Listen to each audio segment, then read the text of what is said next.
سب صحابیات بھی جنتی جنتی نبی جنتی جنتی ہر صحابی نبی جنتی جنتی، ہر صحابی نبی جنتی جنتی. تو یہ تو سب سے بڑا صحابی ہے کہ حضور کا خدمت گزار ہے. انہوں نے کہا یہ تو جنتی ہے. نبی علیہ السلام فرمایا کہ تم اسے جنت کی بات بتا رہے ہو، حالانکہ مجھے اللہ نے دکھایا ہے کہ اس نے خیبر کے موقع پر مال غنیمت کی ایک چادر چوری کی تھی، ایک چادر صرف، جو آگ کی بنا کے اس کے اوپر ڈال دی گئی. بخاری میں حدیث ہے، عثمان بن مظعون ایک صحابی تھے بوڑھے.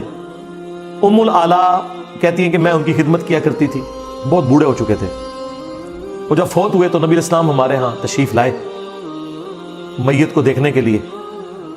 تو میں نے ان کی میت کو مخاطب کر کے کہا کہ عثمان، تیرے لیے تو آخرت کی زندگی میں اللہ کی نعمتیں ہیں، جنتیں ہیں. تو نبی علیہ السلام پاس کھڑے تھے. آپ نے فرمایا کہ تمہیں کس نے بتا دیا؟ اللہ اکبر. پھر آپ علیہ السلام نے فرمایا کہ مجھے تو اپنے بارے میں نہیں پتا، حالانکہ میں اللہ کا رسول ہوں، کہ میرے ساتھ یا تمہارے ساتھ کیا کیا جائے گا. تم نے یہ کیسے کہہ دیا کہ یہ جنتی ہے؟ کتنے خطرناک الفاظ ہیں یہ. حالانکہ نبی علیہ السلام تو قطعی جنتی ہیں، لیکن آپ نے امت کی تعلیم کے لیے فرمایا. اور یہ الفاظ قرآن میں بھی ہیں، سورۃ الاحقاف میں پارہ نمبر 26 کے پہلے صفحے پر. اے نبی تم فرماؤ میں کوئی نیا رسول نہیں ہوں، مجھ سے پہلے بھی رسول گزرے ہیں، اور مجھے تو خود نہیں پتا کہ خود میرے ساتھ تو تمہارے ساتھ کیا ہونے والا ہے. میں تو اللہ کی وحی کا پابند ہوں. ام العلا کہتی ہیں جیسے ہی میں نے حضور سے یہ بات جب سنی نا، میں کہتا ہوں کہ اس تکلیف کا آپ اندازہ کر سکتے ہیں کہ وہ تو کتنے جذبے اور شوق میں نعرہ لگا رہی تھی کہ ہر صحابی نبی جنتی جنتی. ہاں، ہر صحابی نبی جنتی جنتی سب صحابیات بھی جنتی جنتی نبی جنتی جنتی حسن حسین بھی جنتی جنتی اور ابو سفیان بھی جنتی جنتی ہے معاویہ بھی جنتی جنتی خائف کبریا معاویہ عاشق مصطفیٰ معاویہ زاہد و بادشاہ معاویہ ہو کرم ہو عطا خوبرو خوش ادا معاویہ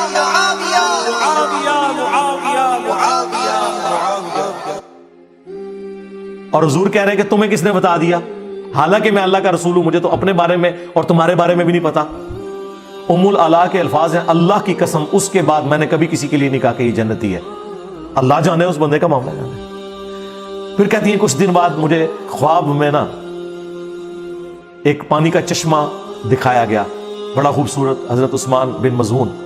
میں نے حضور سے اس خواب کا ذکر کیا تو آپ نے فرمایا ہاں یہ عثمان کا عمل ہے. پھر حضور نے کنفرم کیا، اور وہ بھی حضور نے کر دیا، کوئی اور نہیں کر سکتا تھا، ورنہ تو وہ خود ہی کر لیتی نا.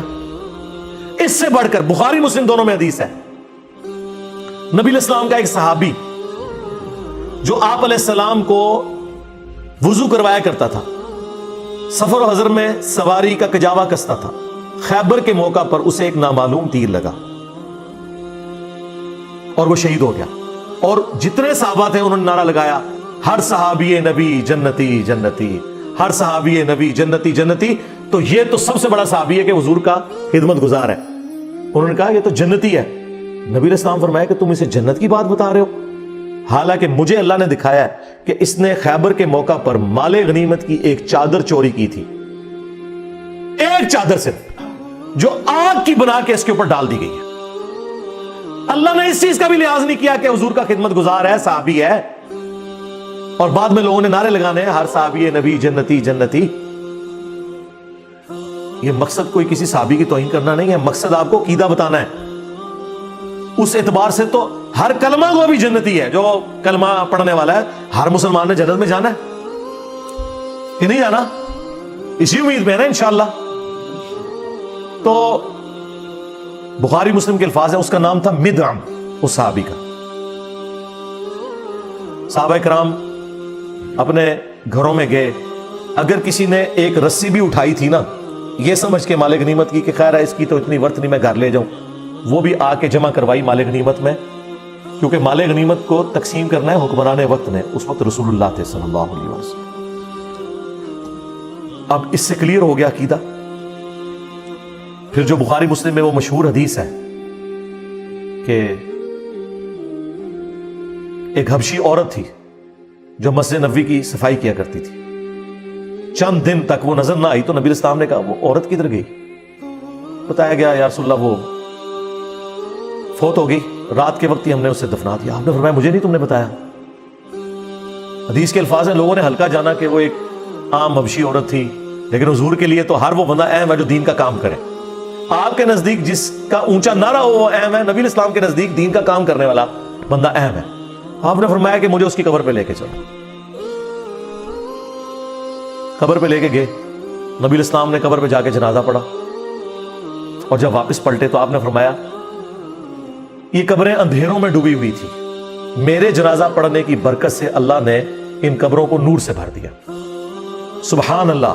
سبحان اللہ تو ہم پڑھ رہے ہیں، لیکن اس کا ایک بڑا تلخ پہلو ہے. کیا کسی کافر کی قبر حضور کی دعا سے جنت کا باغ بن سکتی ہے؟ نہیں. یہ تو عقیدہ ہی کفر ہے، کیونکہ قرآن کا فیصلہ واضح ہے کہ اللہ بھی معاف نہیں کرے گا. نبی علیہ السلام نے کہاں سے معاف کرنا ہے؟ کافر کو، مشرک کو. اس کا مطلب ہے کہ وہ مسلمانوں کی قبریں تھیں. اب میں یہ نہیں کہتا کہ صحابہ کی قبریں تھیں، ورنہ کہیں گے یہ گستاخ رسول ہو گئے، گستاخ صحابہ ہو گئے. اس زمانے میں جو مسلمان تھے، بریلوی، دیوبندی، اہل حدیث، شیعہ. ویسے تو اس زمانے کے مسلمانوں کو صحابی کہا جاتا ہے، لیکن وہ فتویٰ لگا دیں گے نا. چلے ہم کہتے ہیں اس زمانے کے جنہوں نے حضور کو ایمان کی حالت میں دیکھا، ایمان کی حالت میں دنیا سے گئے، اس زمانے کے بریلوی، دیوبندی، اہل حدیث، شیعہ. تبھی نور سے بھری گئی نا. اور دوسرا یہ بھی کلیئر ہو گیا کہ نبی اسلام نے ان صحابہ سے یہ نہیں کہا کہ ہاں میں ہر مومن کی قبر میں جاتا ہوں تو واقعی وہ فوت ہو گئی تھی 3-4 دن پہلے میں قبر میں گیا تھا اور میرے بارے میں اس سے پوچھا گیا تھا ما کنت تقول فی حق ھذا الرجل، اس مرد کے بارے میں تم کیا کہتے ہو؟ حضور نے تو علمی کا اظہار کیا، مجھے تو پتہ ہی نہیں تھا کہ وہ فوت ہو چکی ہے. اور یہ لوگ کیا کہتے ہیں؟ حضور علیہ السلام قبر میں جاتے ہیں. بریلوی یہ کہتے ہیں. دیوبندی کہتے ہیں نہیں، حضور خود نہیں جاتے، آپ کی شکل دکھائی جاتی ہے یا آپ کی قبر مبارک اور اس کی قبر کے درمیان سارے پردے ہٹا دیے جاتے ہیں، پوچھا جاتا ہے کہ اس مرد کے بارے میں تیرا کیا عقیدہ تھا. ہر بندے نے اپنا عقیدہ بنایا ہوا ہے. مفتی احمد یار خان نعیمی صاحب نے جال حق میں لکھا ہے کہ نبی اسلام دکھائے جاتے ہیں نا، ورنہ تو وہ شخص جو ہے نا وہ پوچھتا آگے سے کہ کس مرد کے بارے میں مجھ سے پوچھ رہے ہو. جب وہ کہتے ہیں ما کنت تقول فی حق ھذا الرجل، وہ کہتے ہیں ھذا کا مطلب ہے کہ وہاں موجود ہے. ہم نے بتایا کہ ھذا کا صیغہ موجود کے لیے بھی ہوتا ہے اور غائب کے لیے بھی ہوتا ہے جس کا ذکر ہو رہا ہو. جیسے بخاری میں ھذا کے صیغہ کے ساتھ عبداللہ بن عمر نے یزید کی طرف اشارہ کیا کہ ہم نے اللہ اور اس کے رسول کے احکامات کے اندر ھذا الرجل کی بیعت کی ہے. حالانکہ وہ شام میں تھا، عبداللہ بن عمر مدینے میں تھے، 1000 کلومیٹر کا فاصلہ تھا. جب آپ ذکر کر رہے ہوتے ہیں تو اس میں ہو جاتا ہے. اور یہی وجہ ہے کہ مومن جب جواب دیتا ہے وہ کہتا ہے ہوا محمد رسول اللہ، وہ یہ نہیں کہتا ھذا محمد رسول اللہ، وہ پھر تھرڈ پرسن کے صیغے سے جواب دیتا ہے. وہ کہتے ہیں مفتی صاحب کہ نہیں، دیکھیں یہاں ہونا چاہیے تھا کہ وہ بندہ پوچھتا کہ کس مرد کے بارے میں پوچھ رہے ہو. اگر وہ یہ کہتا نا تو آپ کی بات کلیئر ہو جاتی.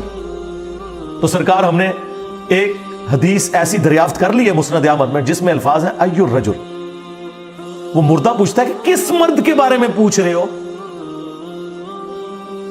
جو الفاظ ہیں نا بخاری کے، اس مرد کے بارے میں تم کیا کہتے تھے، تو وہ آگے سے پوچھتا ہے کون سا مرد. مفتی صاحب کا مسئلہ ختم. تو پتہ فرشتے کیا کہتے ہیں الذی بعث فیکم. اور یہ الفاظ ابو داؤد میں بھی موجود ہے. ہم اس مرد کے بارے میں پوچھ رہے ہیں جس کو اللہ نے تمہارا نبی بنا کے مبعوث کیا ہوا تھا، جو شخص تم میں مبعوث ہوا تھا. تو کہتا ہوا محمد رسول اللہ صلی اللہ علیہ وسلم.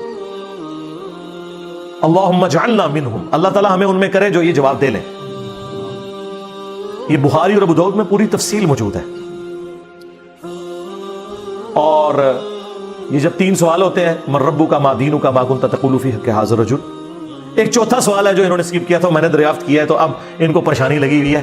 ایک چوتھا سوال بھی ہوتا ہے جب مؤمن جو ہے نا جواب دے لیتا ہے نا تو اس سے فرشتے پوچھتے ہیں کہ تجھے کیسے پتا چلا؟ تو وہ کہتا ہے میں نے اللہ کی کتاب پڑھی تھی اور رسول اللہ کے نبی ہونے کی تصدیق کی. ہاں تو ظاہر ترجمے سے ہی پڑھی ہوگی نا، خالی پڑھنا تصدیق تو نہیں ہوتی. اور جو منافق ہے جب وہ جواب نہیں دے پاتا تو فرشتے کہتے ہیں تو نے، وہ ہر بات میں کہتا ہے ہائی ہاتا لا ادری لا ادری، ہائے افسوس مجھے کچھ پتا نہیں. تو فرشتے اسے کہتے ہیں کہ تو نے خود پڑھ کے سمجھنے کی کوشش کیوں نہیں کی، یا کسی ایسے شخص سے کیوں نہیں پوچھ لیا جو جاننے والا تھا. یہ چوتھا سوال ہے. اگر یہ پتا چل جائے مسلمانوں کو تو مرنے سے پہلے ہی وہی بات، مرنے سے پہلے اے مسلمان کر لے اس پہ غور، کتابوں کا خدا اور ہے، بابوں کا خدا اور پھر وہ اس نعرے تک پہنچ جائے گا کہ میرے نبی سا ہے ہی کوئی نہیں، یہ سارے بابے تھے، شاہ ہی کوئی نہیں. ٹھیک ہے نا؟ اس کو آپ نے اپنا امام ماننا ہے جس کی قبر مدینے میں صلی اللہ علیہ وآلہ وسلم. تو دیکھیں کیسے ان واقعات سے رزلٹ نکلتے ہیں، اور انہوں نے کیا کچھ امت کو کرایا ہوا ہے. قبر کے 3 سوال بتائے ہیں، چوتھا بتایا ہی نہیں ہے.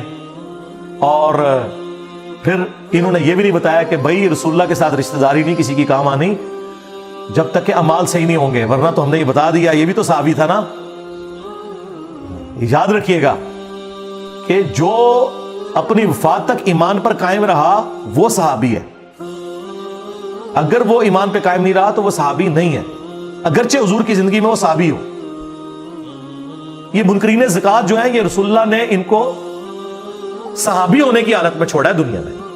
وہ کہتے ہیں جی بعد میں منکرین زکات بن گئے، مرتد ہو گئے. سرکار بات چھوڑ دو، جب میرے نبی نے آنکھیں بند کی ہیں اس ڈیٹ کو وہ کیا تھے؟ صحابہ. حضور کو تو نہیں نہ پتا کہ میرے بعد کام ڈال دیا انہوں نے. کلیئر ہو گیا؟ اب حضور کی وفات کے بعد وہ کام ڈال دیں.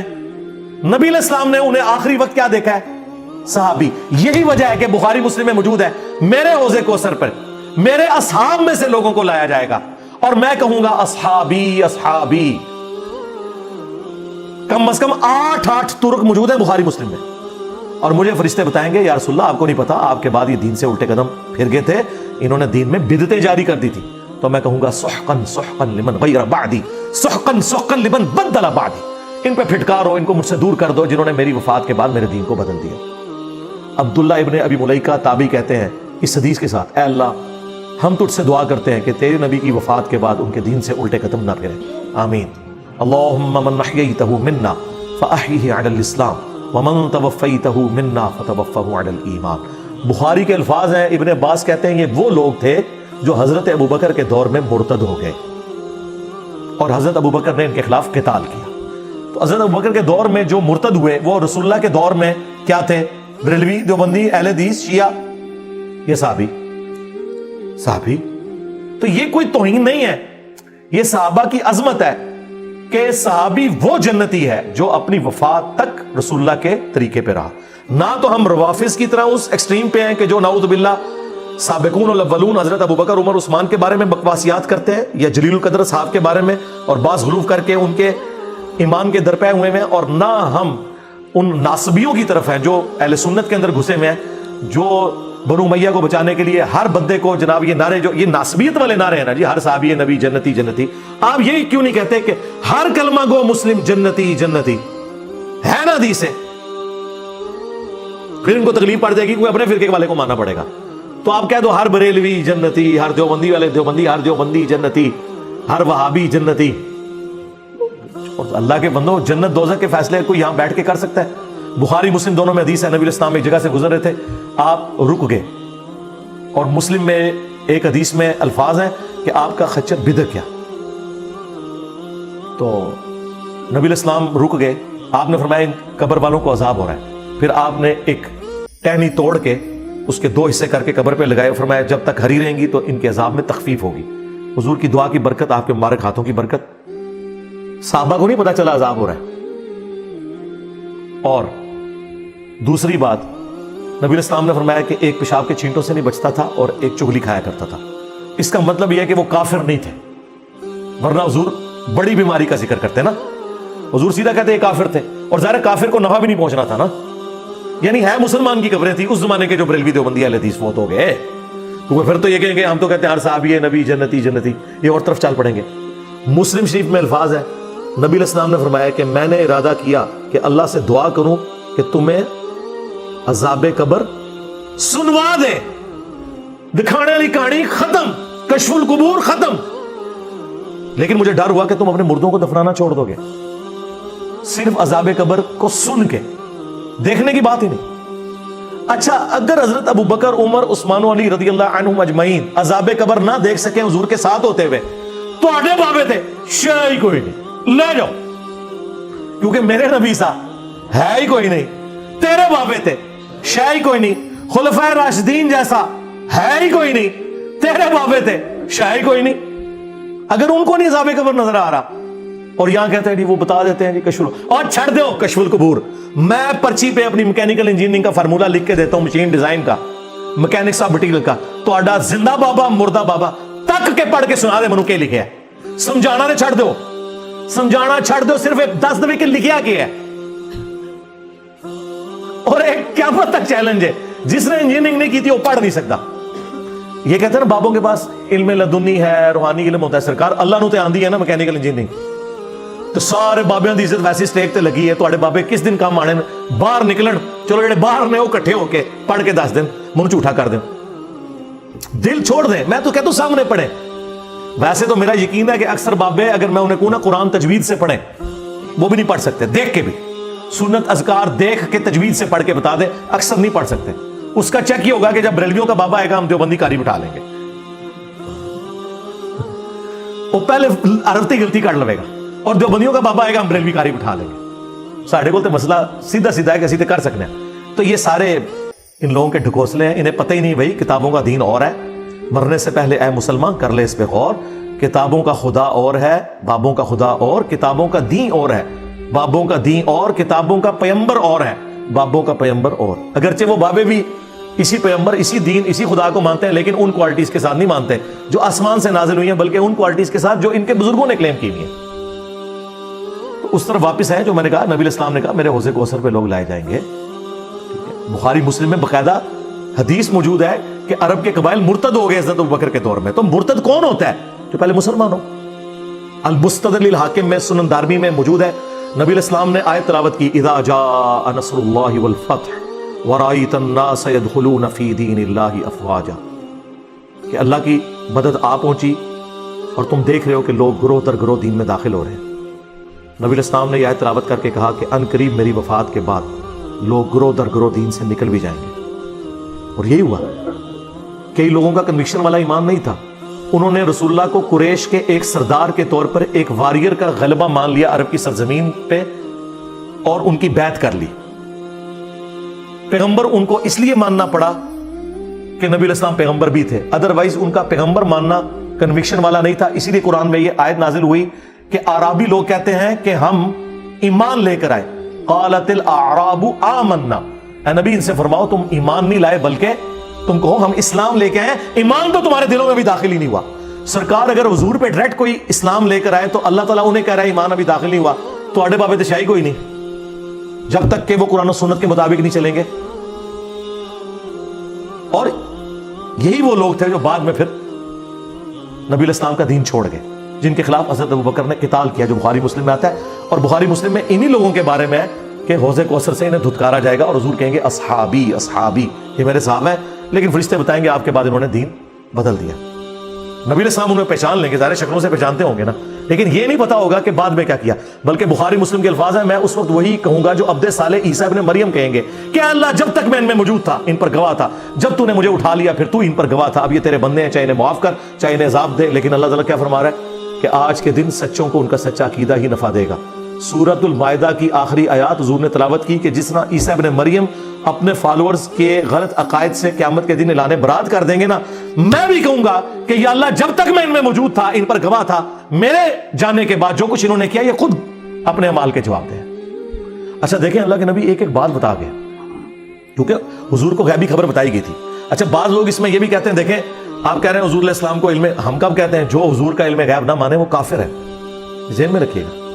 ہمارا اختلاف یہ ہے کہ جتنا حضور کو بتایا گیا بس آپ نے اتنا ماننا ہے, خود سے کلیم نہیں کرنا ان کے بارے میں. تو حضور کو بس اتنا بتایا گیا تھا کہ آپ کے کچھ ساتھی مرتد ہو جائیں گے, یہ نہیں بتایا گیا تھا کون سے.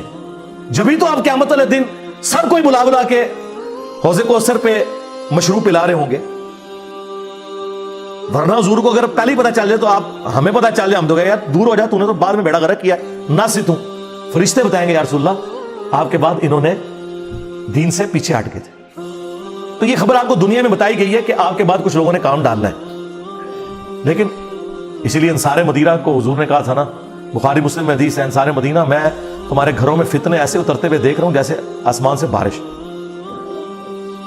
اور میرے بعد اور لوگوں کو تم پر ترجیح دی جائے گی. صبر کرنا یہاں تک کہ حوض کوثر پہ آ کے مجھے ملنا. حوض کوثر پہ پھر وہی سحقا سحقا لمن غیر بعدی. انصار مدینہ نے اتنی قربانیاں کی ان کے اوپر، بعد میں بنو امیہ نے جو کچھ ان کے ساتھ کیا ہے وہ آپ کے سامنے ہے. مولا علی کے بارے میں حدیث ہے صحیح مسلم میں، علی سے محبت نہیں رکھے گا مگر مؤمن، علی سے بغض نہیں رکھے گا مگر منافق. اور بخاری مسلم میں انصار مدینہ کے بارے میں سیم الفاظ ہیں. انصار مدینہ سے صرف مومن ہی محبت رکھیں گے اور انصار مدینہ سے صرف منافق ہی بغض رکھیں گے. اسلام کے لیے قربانیاں دی لیکن بعد میں ان کے ساتھ جو کچھ ہوا. تو یہ ایک پورا ایک ٹاپک ہے اور یہی ٹاپک ہے جو کربلا تک آپ کو الٹیمیٹلی لے جاتا ہے کہ کربلا کیوں ہوئی. کربلا سے زیادہ امپورٹنٹ ہے کربلا کا پس منظر. اس لیے میں نے ریسرچ پیپر لکھا واقعہ کربلا کا حقیقی پس منظر 72 صحیح الاسناد احادیث کی روشنی میں. 72 کا ٹائٹل شہدائے کربلا کی نسبت سے لیا. حدیثیں اس میں 200 سے زیادہ ہیں. ایک ایک نمبر پہ ایک سے زیادہ طرق ہیں احادیث کے. 33 نمبر پر غدیر خون کی جو حدیث ہے قرآن اور اہل بیت، 8 طرق میں نے اس میں شامل کیے. خلفائے راشدین کون ہیں اور حضرت عمر فاروق کی شہادت سے لے کے رضی اللہ تعالیٰ عنہ شہادت کربلا تک احادیث میں نے ساری جمع کی ہیں. اکثر بخاری اور مسلم سے ہیں. جو ادر دین بخاری مسلم ہے اس میں میں نے دور حاضر کے بڑے محدثین کی تحکیم لگائی ہے. شیخ البانی کی، شیخ زبیر لیزئی کی، شیخ شعیب آرناؤت کی، سلیم اسد صاحب کی اور لوگوں کی. کوئی ایک حدیث بھی ایسی نہیں ہے جس کے اوپر صحت کا حکم بڑے محدثین کا موجود نہ ہو. الحمدللہ. یہ تو ہو سکتا ہے کہ کچھ کے ساتھ کچھ محدثین ایگری کرتے ہوں، کچھ کے ساتھ کچھ، لیکن یہ نہیں ہوگا کہ کوئی ایسی حدیث ہو جس کے ساتھ کوئی بھی ایگری نہ کرتا ہو. تو جس کا اعتماد جس کے اوپر، اور اکثر حدیث تو بخاری مسلم سے. میں تو کہتا ہوں ایک حدیث ہی کافی ہے. وَيْحَ عَمَّارَ تَقْتُلُهُ الْفِئَةُ الْبَاغِيَةُ يَدْعُوهُمْ إِلَى اللَّهِ وَيَدْعُونَهُ إِلَى النَّارِ. اوے عمار، افسوس ہے عمار، تجھے ایک باغی جماعت قتل کرے گی، تو نے اللہ اور جنت کی طرف بلائے گا، وہ جماعت جہنم کی طرف بلا رہی ہوگی. یہ ایک حدیث بخاری مسلم کی یہ پورے کے پورے مقدمے کو کلیئر کر دیتی ہے کہ مولا علی علیہ السلام اور ان کے ساتھیوں کی پارٹی حق پہ تھی، اور جو خلفائے راشدین کے مخالفین تھے حضرت ابو بکر، عمر، عثمان اور حضرت علی کے مخالفین، وہ دوسری والی جماعت تھی. تو ہم الحمدللہ خلفائے راشدین کے ساتھ ہیں، اہل البیت کے ساتھ ہیں. اللہ تعالیٰ دنیا اور آخرت میں ہمارا خاتمہ اسی عقیدے کے اوپر کرے اور آخرت میں انہی بڑی ہستیوں کے ساتھ ہمیں محشور فرمائے.